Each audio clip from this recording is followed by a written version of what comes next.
오늘 나누실 하나님 말씀은 히브리서 11장 32절부터 12장 2절입니다.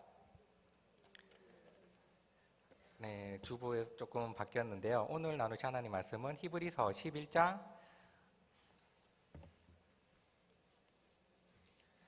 11장 32절부터 12장 2절까지 말씀입니다.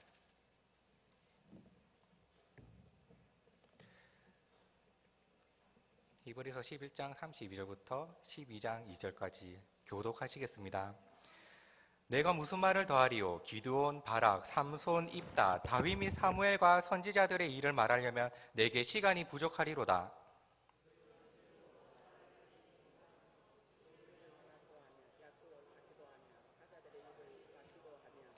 불의 세력을 멸하기도 하며 칼날을 피하기도 하며 연약한 가운데서 강하게 되기도 하며 전쟁에 용감하게 되어 이방 사람들의 진을 물리치기도 하며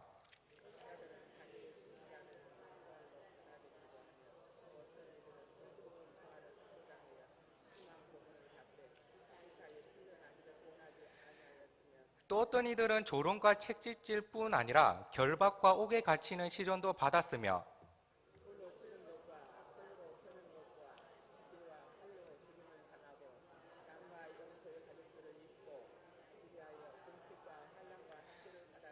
이런 사람은 세상이 감당하지 못하느니라. 그들이 광야와 산과 동굴과 토굴에 유리하였느니라.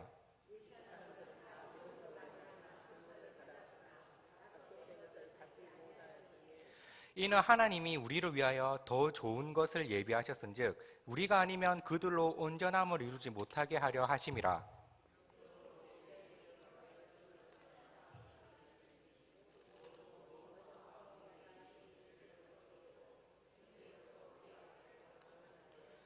함께 읽겠습니다. 믿음의 주요 또 온전하게 하시는 이인 예수를 바라보자. 그는 그 앞에 있는 기쁨을 위하여 십자가를 참으사 부끄러움을 개의치 아니하시더니 하나님 보좌 우편에 앉으셨느니라. 아멘. 한 번씩 기도를 하다가 아니면 길을 걷다가 우리 성도님들이 잘 지내시는지 어떻게 지내시는지 궁금할 때가 있습니다. 어떻게 요즘 잘 지내시나요? 저한테 잘 지내냐고 묻는다면 요즘 추워서 아침에 일어나기가 싫더라고요. 그래서 잘 못 지낸다고 말할지도 모르겠습니다. 잘 지내냐는 인사말을 우리는 당연하게 잘 먹고 잘 자는 일을 떠올립니다. 그래서 그냥 당연히 주고받는 인사말처럼 잘 지낸다라고 말하기도 합니다. 만약 우리에게 특별한 고민이 있다면 그것에 대해서 말할지도 모르겠습니다. 우리가 보통 생각하기엔 잘 먹는 일, 잘 자는 일, 고민 없는 일에 대해 편안함을 느끼는 것은 당연합니다. 하지만 교회에 있다 보면 잘 지내냐는 인사말이 단순히 잘 먹고 잘 자는 일뿐만이 아닌 신앙과도 연결이 됩니다. 우리 그리스도인은 세상과 다른 가치를 가지고 있기 때문입니다. 그리스도인이라는 단어는 그리스도의 사람, 즉 그리스도를 따르는 사람이라는 뜻입니다. 사실 이 단어는 어원적으로 정치적인 입장을 따르는 사람이라는 뜻에서 시작되었습니다. 만약 아우구스투스인이라고 하면 아우구스투스 황제의 정치적인 입장을 따르는 사람이라는 뜻입니다. 아마 처음 그리스도인이라고 불려질 때 이러한 사람들의 뉘앙스가 담아있지 않았나 생각이 듭니다. 하지만 안디옥 교인들이 처음 그리스도인이라고 말을 들었을 때 그것을 정치적으로 받아들인 것이 아니었던 것 같습니다. 그들이 명예로운 호칭을 받는 것 같은 느낌이 들기 때문입니다. 아마 그들은 그리스도의 추종자, 삶의 양식에서 그리스도를 따르는 사람들, 즉 그리스도를 본받는 사람이라는 의미로 받아들였을 것입니다. 그리스도를 닮는다는 것은 우리에게 가장 큰 가치 중 하나입니다. 이 가치가 무엇인지 고민하면서 행하였던 사람들 몇 명을 소개하겠습니다. 먼저 안디옥의 ig나티우스라는 교부입니다. 사도 요한의 제자입니다. 안디옥 교회의 감독이었고 트라이안 황제 때 체포되어서 맹수형에 의해 순교하였습니다. 독특한 점은 순교가 자신의 소망이었다는 것입니다. 115년경 체포되어서 로마로 압송되어 가는 도중에 서머나에 머물게 되었습니다. 그때 지역교회와 친구들에게 7통의 편지를 보내었는데 그 편지에서 그는 그리스도를 위한 순전한 빵이 되고 싶다고 적었습니다. 그가 압송되어 갈 때 사람들이 구명운동을 펼치자고 해도 ig나티우스는 이를 만류했습니다. 그는 순교를 열망하면서 저로 하여금 하나님의 순환을 본받는 자가 될 수 있도록 해주십시오라고 하였습니다. 또 자신을 죽일 맹수들을 빨리 보기를 기도한다면서 맹수들이 겁을 먹고 나를 해치지 않는다면 저를 빨리 삼키도록 유인을 하겠습니다까지 말을 했습니다. 그는 그리스도를 본받는 것을 바로 그리스도의 고난을 본받는 것이라고 여겼습니다. 그리고 또 다른 사람, 알렉산드리아의 클레멘트라는 변증가가 있습니다. 원래 아테네 출신 이교도였는데 지혜를 찾다가 알렉산드리아로 정착해 기독교로 개종을 했습니다. 그는 철학을 잘 이용해서 기독교를 변증했습니다. 그의 가르침은 당시 영지주의자나 철학자와는 달랐는데 바로 삶과 태도에서 차이가 났습니다. 그는 지혜를 열심히 탐구했지만 영적인 통찰력은 어린아이가 아버지 손을 잡고 동행하듯이 겸손하게 하나님과 동행하는 일에게 임한다고 가르쳤습니다. 그는 그리스도를 본받는 것을 그리스도의 겸손을 본받는 것이라고 여긴 것입니다. 마지막으로 프란체스코라는 수도사가 있습니다. 우리에게 잘 알려진 것은 지금 현재 교황 이름이 프란체스코 교황인데 이 수도사 이름을 따온 것입니다. 이탈리아의 부유한 상인 가정에서 태어나 젊은 시절을 부와 쾌락으로 보냈습니다. 그러다가 27살이 되던 해에 방황하던 중에 한 사제가 마태복음 10장 8절에서 10절을 읽는 것을 들었습니다. 8절에서 10절입니다. 너희가 거저받았으니 거저 주어라. 너희 전대에 금이나 은이나 동을 가지지 말고 여행을 위하여 배낭이나 두벌 옷이나 신이나 지팡이를 가지지 말라. 이는 일꾼이 자기의 먹을 것 받는 것이 마땅함이라. 그는 그 길로 속세 생활과 재산을 청산하면서 사람들에게 자신의 재산을 나눠주며 설교하는 방랑 수도사가 되었습니다. 또한 이런 성격을 가진 수도회인 프란체스코 수도회를 만들었습니다. 프란체스코는 그리스도를 본받는 것을 가난이라고 여겼습니다. 사실 이것은 시대의 영향이 있었을 것입니다.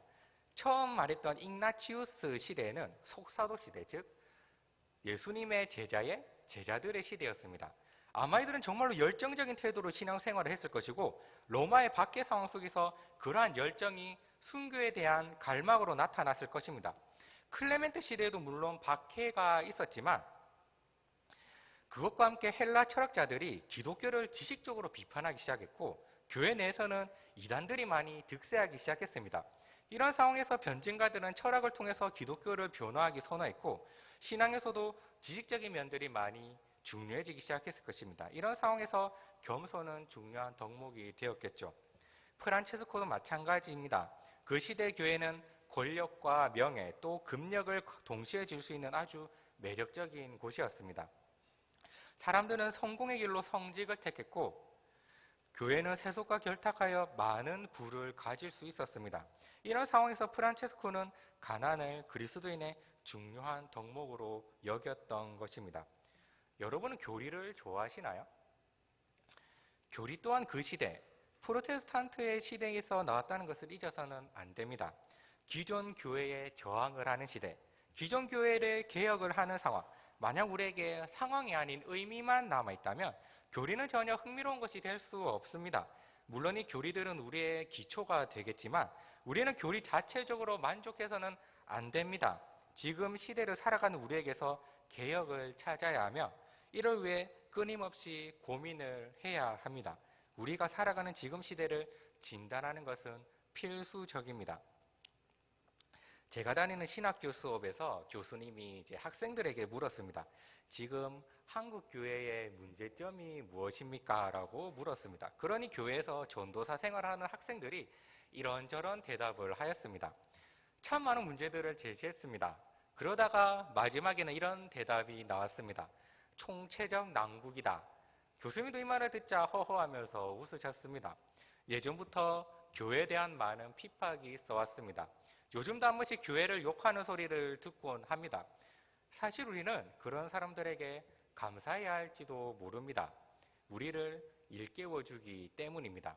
우리가 욕을 듣는 것보다 더 무서운 것은 세상 사람들이 우리 보고 아무 말 안 하는 것입니다. 재작년으로 기억하는데 어떤 신학교수가 딸을 죽이고 방치한 사건이 있었습니다. 아마 그때 다들 놀라실 것인데 저는 조금 다른 의미로 놀랐습니다. 제가 못 본 것일지도 모르는데 세상 사람들이 우리 교회를 보고서 크게 뭐라 한다는 생각을 느끼지 못했습니다. 이제 우리는 어떤 선을 넘은 것이 아닐까요? 세상 사람들이 이제 이렇게 생각하는 것이 아닐까요? 우리와 저들은 똑같아. 저들도 불리한 상황이면 거짓말을 말하고 돈이나 권력, 명예, 욕심 부릴 상황이면 우리와 똑같이 욕심을 부리고 저들이 예수라는 사람을 따른다고는 하지만 무엇 하나 포기하지 않고 누릴 것 다 누리고 살아가는구나. 우리와 저 교회 다니는 사람이 다를 것이 없구나. 우리 같은 똑같은 사람이구나. 점점 이런 생각을 하게 되는 것 같습니다. 세상의 모임과 다를 것이 없는 공동체, 그저 하나님 이름만 빌려와서 모이는 공동체가 되어가지는 않는가요? 이런 말을 들은 적이 있습니다. 한국교회의 정치는 장로교이고 한국교회의 신학은 번영신학이다. 교단이나 교회 구분 없이 번영신학이 한국교회의 전반적인 풍토가 되었습니다. 이 번영신앙은 사람을 모으고 커지는 세상의 풍토가 교회 안에 들어오게 된 것입니다. 이것은 갑자기 나타난 것이 아니라 1930년대에 일본이 망할 줄 몰랐던 사회에서 시작되는 이야기입니다. 한국교회는 처음부터 긍정적이지가 않았습니다. 지금 다른 나라에서나 한국에서 외국인을 대상으로 하는 선교회는 문제가 있습니다. 저도 이전에 스리랑카 외국인 노동자를 대상으로 예배를 인도했는데 어려움을 몇 가지 겪은 것 중 하나가 그들은 애초에 하나님에 대해서 관심이 없습니다. 단지 자신의 이익에 따라 예배에 참석할 뿐입니다. 바로 그들은 목적을 가지고 교회를 찾는다는 것이죠. 자신의 이익을 찾아 교회에 나오는 현상은 선교를 하는 곳마다 아마 다 잘 일어나는 것일 것입니다. 우리나라도 지금 다른 선교받는 나라와 비슷했습니다. 서양 선교사들을 정치적으로나 물질적으로 이용하기 위해 사람들이 교회에 몰려왔습니다. 하지만 이 흐름은 한 사건으로 갑자기 바뀌게 되는데 바로 1907년에 일어난 평양 대부흥이 결정적인 사건이었습니다. 이때 사람들이 회개해서 세속적인 신앙에서 그 중심이 개인 구원으로 바뀌어져 갔습니다. 또한 그리스도의 신앙이 우리 속에 새겨지기 시작했습니다. 이렇게 잘 성장할 줄 알았던 신앙은 어려움을 당합니다. 1930년대에 일본이 승승장구해서 전혀 망할 것이라고 생각도 못했던 교회는 그 어려움을 견뎌내지 못하고 세상과 타협을 하기 시작했습니다. 우리가 잘 아는 신사참배부터 해서 교회는 세상과 타협을 하는데 이렇게 교회는 교회로서의 정체성을 잃어버리게 되었습니다. 이제 교회는 더 이상 믿음과 소망의 공동체가 아니라 이익 공동체가 되어버렸고 이 열매를 지금 우리가 바라보고 있는 것입니다. 이 이익 공동체는 교회 성장론에 힘을 입어서 폭발적인 성장을 이뤄냈지만 그 이면을 보면 세상 사람들과 전혀 다를 것이 없는 그리스도인들이 나타나게 되었습니다. 기왕이면 나도 잘 되고 교회도 잘 되고 나도 사회적으로 높은 자리에 앉고 돈도 많이 벌고 그래서 하나님도 영광을 받는 것이 서로 좋은 것이 아닐까요? 그런데 말입니다. 하나님이 그런 영광을 받으실까요? 그런 영광을 원하실까요? 우리는 고민을 해봐야 됩니다. 우리가 사회적으로 뛰어나든 안 뛰어나든 그것이 하나님과 도대체 무슨 상관이 있는 것일까요? 그렇다면 예수님을 따랐던 제자들은 모두 저주를 받은 사람들인가요? 물론 우리가 어려울 때 우리의 기도를 들으시고 응답하시고 넉넉히 주시는 분이십니다. 하지만 우리가 그리스도인으로서 어떠해야 하는지 오늘 본문이 잘 알려주고 있습니다. 그것은 바로 우리 그리스도인들이 가장 기본적이라고 할 수 있는 믿음, 곧 하나님을 믿는 믿음입니다. 이 시대, 그리스도인과 세상 사람들이 구별이 되지 않는 이 시대에 우리가 잃어버린 것, 그리고 그리스도를 본받아야 할 가장 중요한 덕목 중 하나는 바로 믿음입니다.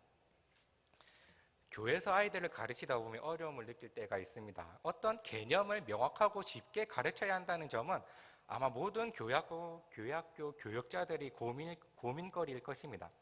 믿음에 대한 설명도 비슷합니다. 만약 어떤 아이가 믿음이 무엇이냐라고 물어본다면 선뜻 대답할 말이 떠오르진 않습니다. 그래서 비유적으로 표현을 하는 편입니다. 믿음은 예수님께 꼭 붙어 있는 것이라든지, 믿음은 마치 와이파이 같다. 그래서 눈에 보이진 않지만 하나님께 접속하는 것, 이런 식으로 말입니다. 구약 성경은 이런 점에서 참 좋은 것 같습니다. 어떤 설명을 등장인물의 삶으로 보여주고 있기 때문입니다. 우리는 아브라함을 믿음의 조상이라고 합니다. 그는 믿음의 행위들을 했기 때문입니다. 그냥 믿음이 무엇이냐고 물을 때는 막막하지만 아브라함의 이야기를 생각한다면 믿음은 이런 것이다 라고 분명히 말할 수가 있습니다. 그것은 어떤 상황 속에서도 살기 좋을 때나 편할 때뿐만이 아니라 정말 힘들고 고난이 있을 때도 하나님을 믿는 것입니다. 주변 환경이 어떻든, 그것이 어렵든 행복하든 고통스럽든 그 어떤 때라도 하나님을 바라볼 수 있는 것, 바로 믿음이었습니다. 이것이 바로 우리 믿음의 선진들이 보여주었던 믿음입니다. 오늘 본문이 제시하는 믿음의 예들을 한번 보시기 바랍니다. 하나같이 결코 쉬운 상황이 아닙니다. 그들은 믿음으로 나라들을 이겼지만 그 전쟁은 결코 유리한 전쟁이 아니었습니다. 더욱이 자신이 원한 전쟁도 아니었죠. 그들은 의를 행할 수 없는 환경 속에서 믿음으로 의를 행했습니다. 약속을 기대할 수 없는 상황 속에서 믿음으로 약속을 받았고, 죽을 위기 속에 사자굴에 믿음으로 들어갔습니다. 35절부터는 확실한 고통과 죽음을 이야기합니다. 고문을 받고 조롱과 채찍질 뿐 아니라 옥에 갇히고 돌에 죽고 톱으로 죽고 칼로 죽고 궁핍과 환난과 학대를 받습니다. 그리고 광야와 창과 동굴과 토굴에 유리합니다. 믿음의 모습이 바로 이런 것이 아닐까요? 어려운 중에도 믿는 믿음인 것이죠. 사실 이런 고통을 견디는 것은 쉽지 않은 일입니다. 그들은 어떻게 이런 믿음을 감당할 수 있었을까요? 38절에 이런 이야기가 잠깐 나옵니다. 이런 사람은 세상이 감당하지 못하느니라. 이 말을 좀 더 직역을 해보면 이런 사람은 세상이 가치가 없다라고 할 수가 있습니다. 그들의 가치는 이 땅의 것들이 아니었습니다. 그들은 약속을 바라보던 믿음을 가지고 있었습니다. 어려운 중에도 하나님과 함께 하실 거라는 믿음, 더 넓게는 구원자를 기다리는 믿음, 부활을 바라는 믿음이 있었기에 그들은 세상의 가치를 찾지 않았습니다. 그들의 가치는 하나님의 약속에 있었습니다. 그 약속을 기다리는 믿음이 그들이 어려운 중에도 심지어 죽음의 상황에도 변하지 않았던 믿음입니다. 39절부터는 이상한 반전이 일어납니다. 앞절까지는 앞선 사람들이 하나님 위에 이렇게 멋진 행위들을 했다. 그들의 믿음에 대한 확고한 행위들을 멋지게 서술합니다. 그렇다면 그들이 지금은 더 잘 되었다든지 우리도 그런 믿음의 행위들을 따라가라든지 뭐 이런 말이 나와야 자연스러운 흐름일 것 같은데 우리가 그들보다 더 낫다고 지금 말하고 있습니다. 그들은 증거를 받았으나 약속된 것을 받지 못했습니다. 그들은 하나님의 약속이 성취될 것을 기대하며 살았지만 우리는 다릅니다. 우리는 부분적이지만 성취된 것을 바라보며 나아가는 사람들이죠. 그래서 우리를 위해 더 좋은 것이 예비되었다고 하는 것입니다. 우리가 아니면 그들이 온전해지지 못하게 하셨습니다. 이것은 바통을 이어받은 사람이 결승점까지 도달해야지 경주가 완전해지는 의미와 같은 원리입니다. 하나님의 믿음 이야기는 이전의 선진들에게서 우리에게로 넘어와서 우리의 믿음 이야기를 쓰시고 계세요. 이것이 바로 하나님의 경륜이고 하나님의 계획입니다. 바로 12장에서는 이런 분위기의 전환이 일어나는데 11장에서는 역사적으로 믿음의 사람들을 쭉 나열해서 어떤 믿음이 있었는지 설명을 해놓았다면 12장에서는 우리는 어떠해야 할지 권면을 하고 있습니다. 12장 2절을 보시면 이렇게 직역을 할 수가 있습니다. 믿음의 창시자이며 완성자이신 예수님만 바라보자. 그는 그 앞에 있는 기쁨을 위하여 십자가의 부끄러움을 마음에 두지 않으시더니 하나님 보좌 오른편에 앉으셨다. 믿음의 창시자라는 말은 바로 믿음의 반열에서 선구자임을 나타내는 것입니다.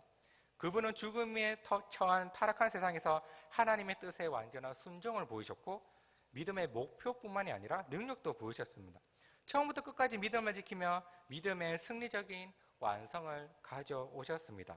그분은 실제로 믿음을 완성하신 분입니다. 믿음의 과정이 고통스러웠어도 그 완성을 바로 기쁨을 위하여 또 십자가의 부끄러움을 마음에 두지 않음으로써 이루어내셨던 것입니다.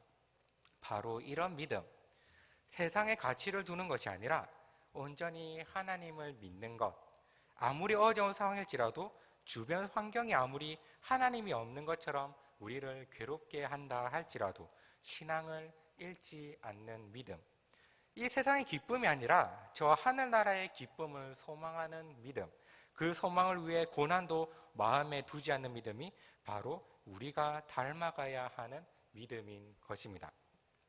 앞서 믿음의 사람들은 예수님을 위해 무엇인가를 포기했습니다. 구약의 사람들은 예수님을 알지도 경험하지도 않으면서도 믿기를 그치지 않고 처절하게 살아갔습니다. 그렇다면 지금 예수님을 듣고 알고 또 예수님의 가르침을 보는 우리들은 얼마나 더 견고한 믿음을 가져야 할까요? 아까 그리스도를 본받으려는 세 명의 사람들을 보십시오. 그들은 그리스도를 본받는 것이 고난이라고 생각했을 때 자신의 생명을 포기했습니다. 그들은 그리스도를 본받는 것이 겸손이라고 생각을 했을 때에 자신의 명예를 포기했습니다. 그리스도를 본받는 것이 가난이라고 생각했을 때 자신의 재산을 포기했습니다. 우리는 우리가 누릴 것을 다 누리고 우리 삶을 다 살면서 예수님은 이런 우리 삶을 도와주시는 분이라고 여기시지는 않으신가요? 우리가 죽고 예수님이 산다는 말씀을 생각해 보시기 바랍니다. 우리 삶을 진척해 나가는 것이 아니라 하나님의 역사가 있고 우리가 그 역사에서 하나님과 함께하는 것입니다. 혹시 현실이 그런 것이 아니라고 너무 꿈에 젖어 사지 말라고 말씀하시는 분이 계실지도 모르겠습니다. 하지만 어쩌겠습니까? 우리는 꿈꾸는 사람들입니다. 꿈꾸는 사람들에게 현실의 문제는 큰 문제가 아닙니다.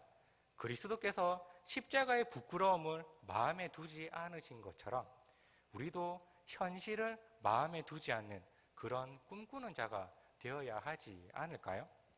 예수님은 단지 믿으라고 말을 던지지 않으셨습니다. 우리에게 믿음의 본이 무엇인지 이 땅에 계실 때 분명히 보여주셨습니다. 바로 예수님이 고난을 당하심으로 그 본을 보여주신 것이죠. 베드로전서 2장 21절 말씀입니다.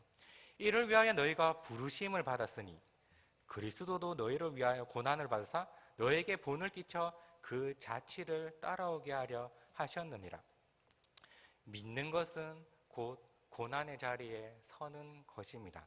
현실을 보며 온갖 의심이 본능적으로 솟구쳐도 우리가 받은 은혜대로 믿음을 가진 것처럼 행동을 한다면 믿음으로 나아가게 될 것입니다. 그러니 다시 말씀을 드리겠습니다. 현실을 보지 마십시오. 우리가 가진 꿈, 저 하늘 소망을 바라보십시오. 우리가 받은 믿음을 따라가십시오. 설령 이 믿음을 따르다가 조롱을 받고 비난을 받고 혹 경제적인 손실이나 신체의 위험이 있더라도 말입니다. 확실한 것은 우리가 이 힘든 여정, 이 사망의 골짜기는 잠깐이라는 것입니다. 어쩌면 10년, 20년 혹은 평생이 될 수도 있겠죠. 그렇다 하더라도 어떻습니까? 우리는 정말 좋은 곳으로 가게 될 것이고 거기서 영원히 살 텐데 말입니다. 지금 여기서 힘드셨나요? 주님을 따르려고 해도 현실 때문에 고통스럽고 억울하셨습니까? 그리스도의 믿음을 본받읍시다. 고질적인 유혹을 극복하기에는 정말 힘들죠. 그럴 때마다 자존심이 무너져 내리고 조바심, 짜증과 안달이 납니다. 넘어져도 괜찮습니다. 아무리 많이 넘어진다고 해도 그때마다 일어서서 다시 걸으면 됩니다. 집에 도착할 쯤에 온몸이 흙범벅이고 옷이 너덜너덜하고 몸에 악취가 난다 하더라도 집안에는 따뜻한 목욕물이 준비되어 있고 닦을 수건이 걸려 있고 갈아입을 깨끗한 옷이 옷장에 걸려 있을 테니까 말입니다. 우리가 저지르는 치명적인 실수는 넘어졌을 때 다시 걷기를 포기하는 것입니다. 몸이 흙으로 더럽히고 악취가 난다는 것은 괜찮습니다. 우리가 더럽다는 것을 아는 것만으로도 우리 안에 하나님이 계시고 우리와 함께 걷고 있다는 것을 보여주는 것이니까 말입니다. 다만 힘들더라도 정말 포기하고 싶더라도 주님을 믿는 그 믿음의 길을 포기하지 마시기 바랍니다. 세상을 따라가지 않으면서 이러한 믿음을 지키는 것은 결코 쉬운 일이 아닙니다. 내가 잘 되어서 인정을 받으려는 것, 핍박받기를 두려워하며 적당히 타협하는 일들, 번영이라는 것, 이런 것들을 없애려고 해도 절대 없어지려고 하지 않습니다. 마치 곰팡이와도 같다고 할까요? 온도와 습도가 맞춰지면 언제나 나도 모르게 자리 잡고 있습니다. 이렇듯 상황이 맞춰지면 나도 모르게 번영을 추구하고 있습니다. 우리는 이러한 성공적 또는 번영적 생각을 막을 힘이 있을까요? 우리에겐 예수님의 믿음을 본받는 것 외에는 다른 방도가 없습니다. 만약 예수님이 자신에게 절을 하라던 사탄의 제안을 받아들이셨다면 세상에서 탄탄대로를 걸어가셨을 것입니다. 하지만 예수님은 그것을 거부하셨습니다. 그것을 거부할 때부터 고난의 길이 열린 것입니다. 우리도 번영이나 성공의 길을 포기할 때 어떤 삶이 우리 앞에 나타날지 짐작이 가십니까? 세상의 조롱거리가 되어갈 거고 누구라도 무시할 수 있는 사람이 되어갈 것입니다. 억울함과 고통과 처절함이 그 인생을 따를 것입니다. 그 괴로움이 우리가 감당하지 못할 정도로 큰 고통일지라도 우리는 믿으며 나아가야 합니다. 이 시대를 살아가는 우리에게는 세상의 번영이 아닌 하늘나라를 바라보는 믿음이 꼭 있어야 합니다. 사랑하는 성도 여러분, 우리는 너무 열심히 달려온 것이 아닐까요? 우리가 너무 열심을 내다 보니까 길을 잃어버린 것 아닌가 하는 생각이 듭니다. 저희 가족은 한 번씩 등산을 즐깁니다. 제가 군대에서 제대하고 얼마 안 있어 가족과 함께 등산을 간 적이 있습니다. 군대에서 자유에 대한 갈망이 너무 컸던 탓인지 저는 휴대폰을 개통하지 않았습니다. 군대에서 제대한 후니까 그래도 조금 날렵하지 않았겠습니까? 저는 가족을 제치고 혼자 정상에 빨리 가버렸습니다. 나중에 가족들이 힘들게 올라오더라고요. 내려갈 때 먼저 내려갈 것이라고 하는 저의 말에 아버지는 자동차 키를 저한테 주시면서 먼저 차에 타고 있어라고 말씀하셨습니다. 저는 열쇠를 받고 이런저런 생각을 하면서 열심히 내려왔습니다. 그런데 내려오는 길이 이상했습니다. 내려오는 길이 끝나지가 않더라고요. 한참을 더 간 뒤에 내가 길을 잘못 들어서 또 다른 산을 오르고 있다는 것을 깨달았습니다. 다시 내려가려고 하니까 날이 어두워지고 있더라고요. 그래서 아버지는 하산했다가 내가 없자 후레쉬를 켜고 다시 올라오고 있었고, 어머니는 내가 중간에 굴러 떨어졌는가 걱정을 했죠. 휴대폰만 있으면 해결될 일이었기에 제가 휴대폰을 사게 되는 이야기였습니다. 그런데 이 일을 경험해보면 정말 어이가 없다고 할까요? 저는 분명히 산을 내려간다는 목표를 가지고 열심히 갔습니다. 그런데 정신을 차리니까 다른 산에 올라가고 있었습니다. 참 황당했죠. 이런 상황이면 다시 돌아가는 고생스러운 일을 더 해야 합니다. 우리는 무엇인가 이룩하고 성취하는데 너무 힘을 쏟는 것이 아닐까요? 재산이 많아지고 인맥이 넓어지고 권위가 높아지고 사람 수가 많아지고 우리는 이런 것들이 유익한 줄은 압니다. 이런 것들을 성취하고 쟁취해서 더 많은 일들을 할 수 있고 더 좋은 영향력들을 끼칠 수 있다는 것도 압니다. 하지만 우리는 너무 달려온 것이 아닐까 하는 생각이 듭니다. 너무 달리다 보니 길이 어디 있는지 어디로 향한지도 모른 채 다른 것들을 향해 열심히 달리는 것 같습니다. 분명 우리는 집으로 가야 하는데 집에 가는 길이 좁고 좀 험하고 넘어졌다고 다른 곳으로 가고 있는 게 아닌가 싶습니다. 우리는 너무 빨리 갈 필요가 없습니다. 혹 빨리 갈 필요가 있더라도 더 중요한 것이 있습니다. 우리는 달리기만 하는 사람이 아닙니다. 목표가 있고 목적이 있습니다. 그리스도를 본받는 목적이 있으며 저 하늘나라가 목표입니다. 천천히 한 걸음을 가더라도 저 천국에 가까워지는 한 걸음이 되어야 합니다. 아무리 빨리 달리더라도 좌로나 우로 치우치게 된다면 우리의 모든 수고가 무슨 유익이 있을까요? 다시 우리 목적과 목표 그리고 우리의 우리됨 그리스도인 것을 기억하고 우리가 걸어온 길들을 되돌아보았으면 합니다. 많은 믿음의 선진들이 각자의 경주를 성공적으로 마친 것처럼 바통을 이어받은 우리 또한 경주에 성공해야겠지 않겠습니까? 우리가 걷는 이 길이 믿음의 길인지 소망을 품는 길인지 저 하늘나라로 향한 길인지 확인을 해 보셨으면 좋겠습니다. 그리스도를 본받아 믿음으로 경주를 마치는 우리 모든 성도가 되기를 바랍니다. 그래서 말입니다. 여러분은 잘 지내고 계시나요? 춥더라도 잘 먹고 잘 자고 계신 거죠? 그리고 그리스도를 잘 본받고 계십니까? 만약 주변 사람이 잘 먹지 못하거나 잘 자지 못하거나 고민거리가 있다면 함께 위로해 주시기 바랍니다. 그리고 그리스도를 본받는 그 믿음이 약해진 사람이 있다면 그를 위해 신경 쓰며 또 기도해 주시기 바랍니다. 그래서 우리 은광교회 모든 성도가 믿음을 잃지 않고 끝까지 경주를 마치며 저 하늘나라에 함께 들어가는 모든 성도들이 되기를 축복합니다. 제가 기도하겠습니다. 오늘도 살아계셔 우리와 함께 하시는 하나님 아버지, 오늘도 우리가 주님을 뵙기 위해 이 자리에 나왔습니다. 우리가 주님을 닮아가기 원합니다. 우리도 주님이 가지셨던 그 믿음을 가지기 원합니다. 이 세상이 우리에게 얼마나 많은 것들을 요구하고 얼마나 악한 것들을 요구한다 할지라도 우리가 믿음을 지키며 살아가게 인도하여 주시옵소서. 주님이 주셨던 그 십자가의 부끄러움을 하나님 아버지 우리도 본받아 우리가 더욱이 예수님을 따라서 우리가 그 기쁨을 향하여 한 걸음 한 걸음 나아가게 하옵소서. 우리 평생에 주님의 선하심과 인자하심이 반드시 우리를 따를 것을 믿고 나아갑니다.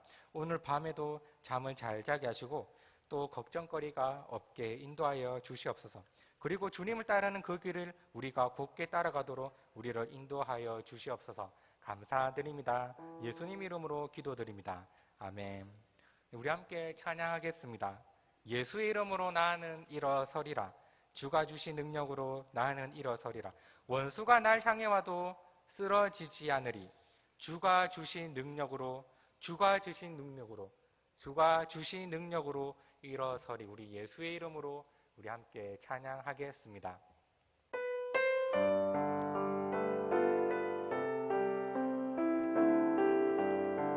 예수의 이름으로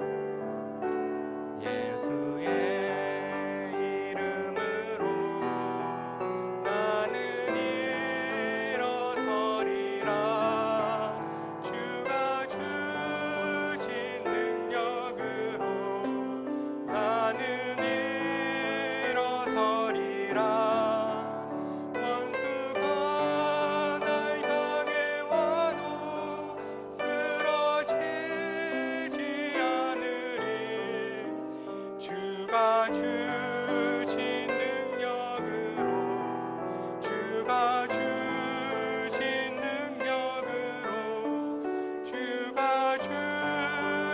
능력으로 우리 다시 한번 하겠습니다. 예수의 이름으로 나는 일어서리라.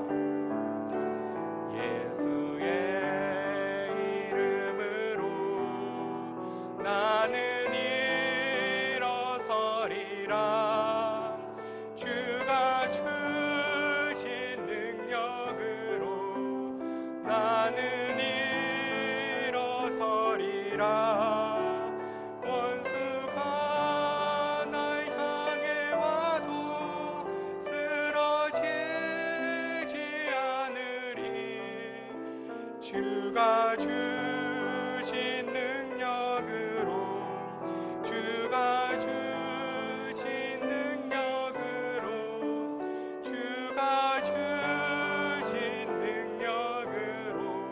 일어서리. 우리 함께 이 시간 기도했으면 좋겠습니다. 여러분의 열정은 지금 어디로 향하고 있습니까? 재력입니까? 자녀의 성공입니까? 번영입니까? 자신이 잘되고 큰 소리 칠 수 있는 위치의 길을 오늘도 살아가고 계십니까? 우리는 그리스도인입니다. 우리는 믿는 사람들입니다. 예수님이 가신 고난과 아픔의 그 믿음의 길을 따라가는 사람들입니다. 지금 이 시간 우리 회개하며 또 결단하며 나아갑시다. 하나님, 우리가 정말 하나님 앞에서 그리스도를 본받게 하여 주시옵소서. 그리스도의 믿음을 본받아 우리도 어려움을 능히 이겨낼 수 있는 열정을 우리에게 다시 한번 하나님을 위해, 다시 한번 교회를 위해, 다시 한번 복음을 위해 사는 힘을 우리에게 오늘 허락하여 주시옵소서. 우리 함께 기도하겠습니다. 하나님 아버지, 오늘도 우리가 하나님 아버지 앞에 이렇게 나왔습니다.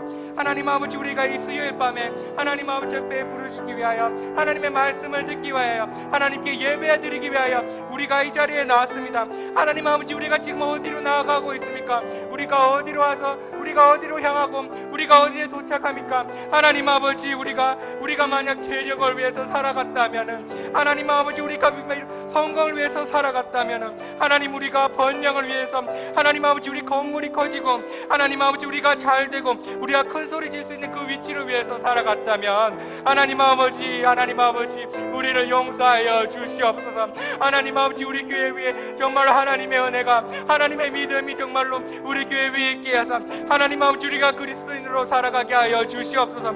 하나님 아버지, 우리는 믿는 사람들입니다. 하나님 아버지, 우리 예수 그리스도를 믿는 사람들입니다. 하나님 아버지, 우리 예수 그리스도의 그 믿음을 본받는 사람들입니다. 하나님 아버지, 예수 그리스도가 가신 그 고난과 그 아픔의 길을 우리가 믿음의 길로 따라가는 사람들입니다. 하나님 아버지, 우리가 이 시간 회개하고, 하나님 아버지, 우리가 이 시간 결단하기 원하오니, 하나님 아버지, 우리의 마음을, 우리의 입술의 고백을, 하나님 아버지, 우리의 회개를, 하나님 아버지, 결단을 주님께서 오늘 받아 주시옵소서. 하나님 아버지, 우리가 그리스도인으로서 그리스도를 본받아 살아가게 하여 주시옵소서. 그리스도의 믿음을 본받아 하나님 아버지, 오늘도 살아가게 하여 주시고, 내일도 살아가게 하여 주시고, 하나님 아버지, 우리가 어디에 있든지, 어느 시간에 있든지, 누구와 있든지, 하나님 아버지, 우리가 그 믿음의 본을 따라 우리가 오늘도 살아가게 하여 주시옵소서. 하나님 아버지, 아무리 어려운 일이 있더라 하더라도, 하나님 아버지, 우리에게 고난이 있더라 하더라도, 하나님 아버지, 우리 오직 예수 그리스도를 믿으면서 나아가게 하여 주시옵소서. 하나님 아버지, 믿음의 주여 또 온전하게 하시느니 그 예수 그리스도 한 분만을 우리가 바라며 나아가게 하여 주시옵소서. 예수 그리스도께서 기쁨을 위하여 십자가의 부끄러움을 개의치 아니하신 것처럼, 십자가의 부끄러움을 마음에 두지 않으신 것처럼, 하나님 아버지, 우리가 현실을 무시하며 하나님 아버지만을 바라면서, 하나님 아버지, 우리가 하나님의 마음을 우리가 간직하며, 하나님 아버지, 우리 오늘 이 세상을, 이 시대를 살아가게 하여 주시옵소서. 하나님 아버지, 사람들이 우리를 조롱한다 할지라도, 하나님 아버지, 우리가 성공을 포기하였다, 하나님 아버지, 우리가 재력을 포기했다, 하나님은 우리가 번영을 포기했다, 세상 사람들이 우리를 욕하고 조롱하고 우리를 비방한다 할지라도, 하나님 아버지, 우리에게 그 증인들을, 하나님 아버지, 우리가 그 증인들을 바라보며, 하나님 아버지, 우리가 무거운 것과 얼매기 쉬운 그 죄를 버리면서 하나님 아버지께 나아가는 우리 모든 우리 은광교회가 될 수 있도록 주님께서 함께하여 주시옵소서. 그 믿음을 따라가게 하여 주시옵소서. 하나님 아버지, 다른 것을 보지 않고 그 믿음에 따라 우리가 하루도 살아가게 하여 주시옵소서.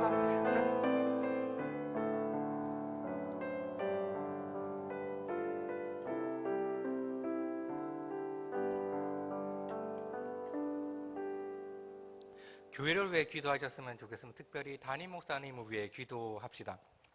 성령 충만으로 함께하사 은혜의 복음을 선포하게 하시고 생명의 말씀이 우리 교회에 넘치게 하시옵소서.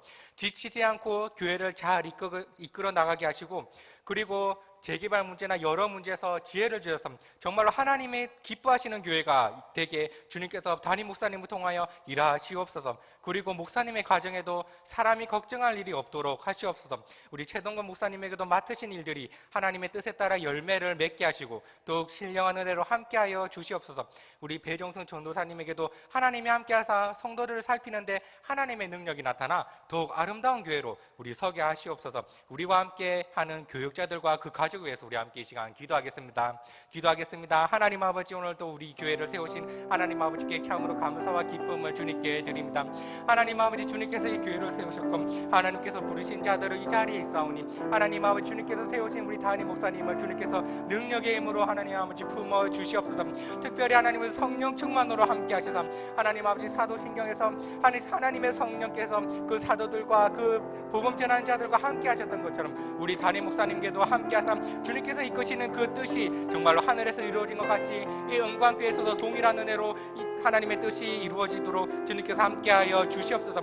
생명의 말씀이 이 은광교회에 넘치게 하사 우리 교회에 기쁨이 넘치고 활력이 넘치고 우리 교회에 정말로 아름다운 덕들이 많이 퍼지게 할 수 있도록 주님께서 함께하여 주시옵소서. 특별히 하나님 아버지, 많은 문제들을 가지고 있습니다. 은광교회가 재개발 문제나 하나님 아버지, 그런 여러 문제가 겹쳐 있는데 하나님 아버지, 우리 담임 목사님이 지치지 않고 교회를 잘 이끌어 나갈 수 있도록 주님께서 특별히 힘을 주시옵소서. 사랑의 힘으로, 그리고 믿음의 힘으로, 소망의 힘으로, 이름으로 그 모든 것들이 능히 이겨내서 하나님 아버지 어떤 어려움도 어떤 악도 어떤 슬픔도 어떤 아픔도 하나님 아버지 우리를 무너뜨리지 않고 정말로 하나님이 기뻐하시는 교회가 될 수 있도록 주님께서 목사님과 함께하여 주시옵소서. 그리고 목사님의 가정에도 사람이 걱정할 일이 없도록 하나님께서 함께하여 주시옵소서. 우리 사모님에게도 하나님께서 함께하사 하나님의 목사님이 하시는 모든 일을 그 사모님에게도 함께하사 정말로 신령한 은혜가 그 가정 위에 늘 넘치게 하여 주시옵소서. 정말로 주님의 기도가 하나님의 기도가 무엇인지 하나님의 은혜가 무엇인지 하나님은 우리 교육자들을 통해서 그 모든 것들을 하나님 아버지 우리가 밝히 보게 하여 주시옵소서.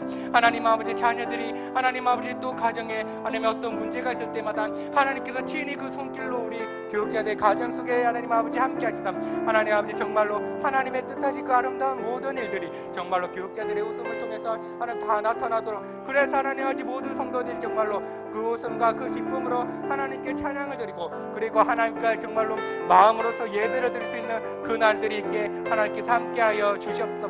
하나님 아버지 우리 최동건 목사님에게도 맡으신 일들이 있는데 하나님의 뜻에 따라 정말로 좋은 열매들이 아름다운 열매들이 사랑의 열매들이 많이 맺히게 하여 주시고 더욱이 신령한 은혜로 함께하여 주시옵소서.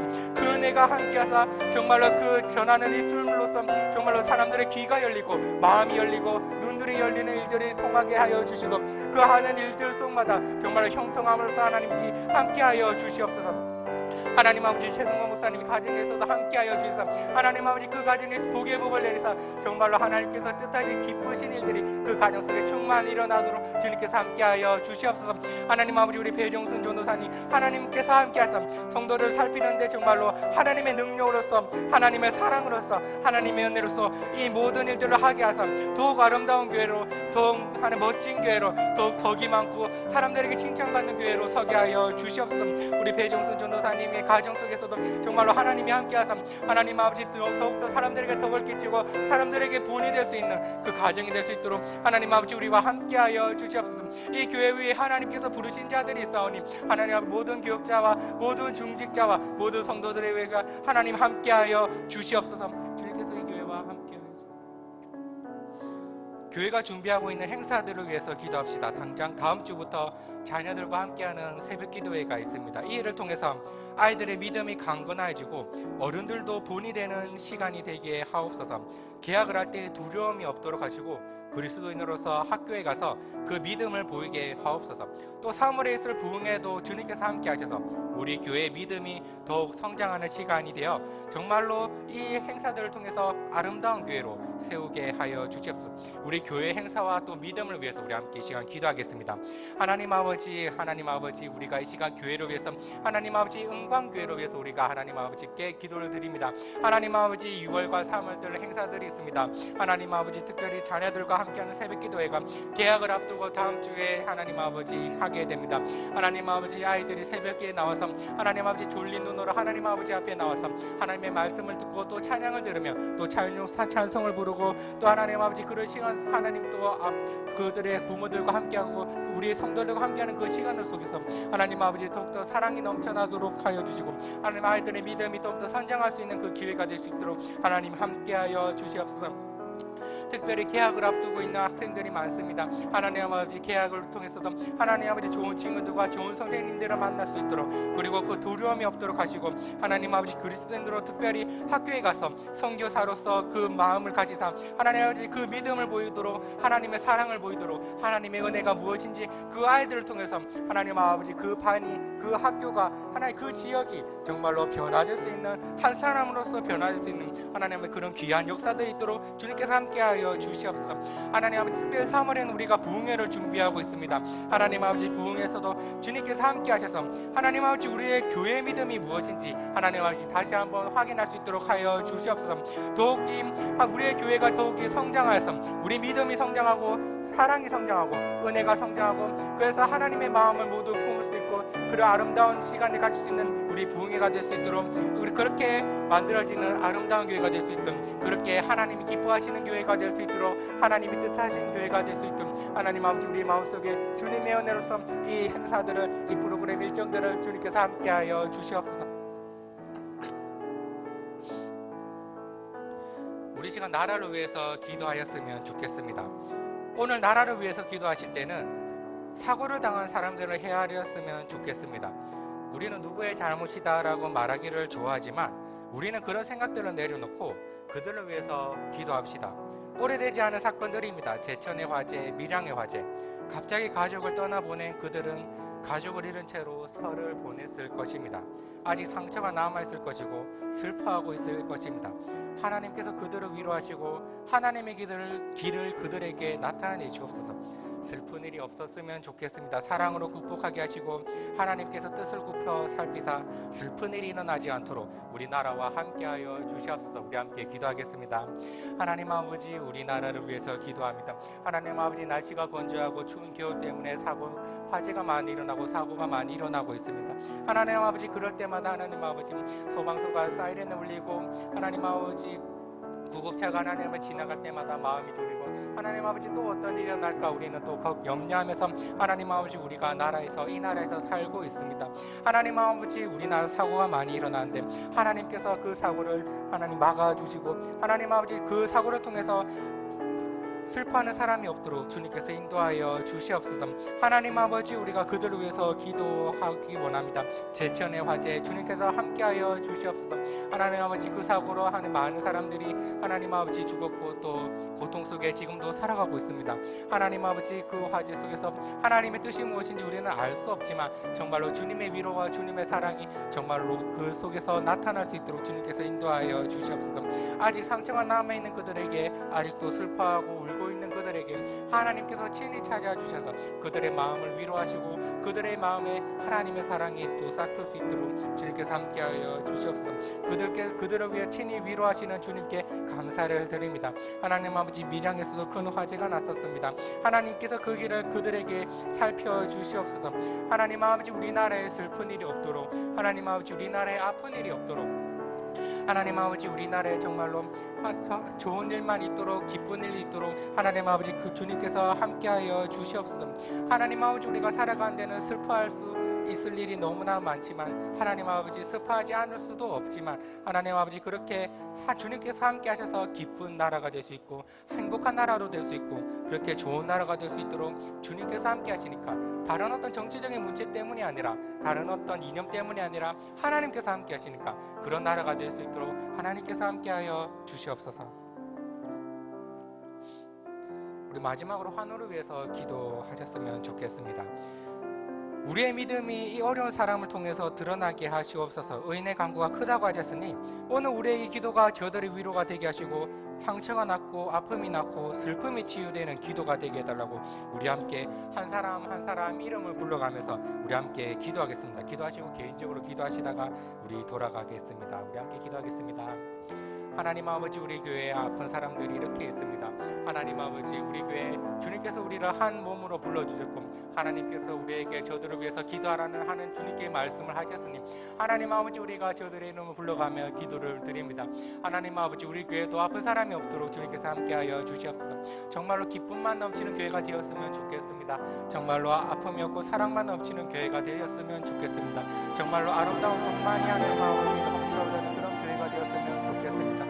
주님께서 우리 교회와 함께 하시사 이 모든 일들을 정말로 주님의 사랑으로서 우리가 이겨낼 수 있고 저들의 치유가 되어서 정말로 주님을 찬양하는 소리가 우리 교회에 넘쳐고 정말로 주님의 인도하심에 따라서 우리가 그 예배 속에서도 우리가 함께 확인을 하며 주님의 사랑을 확인하며 주님의 은혜를 확인하는 우리가 그런 시간이 될 수 있도록 하나님 아버지께서 함께하여 주시옵소서.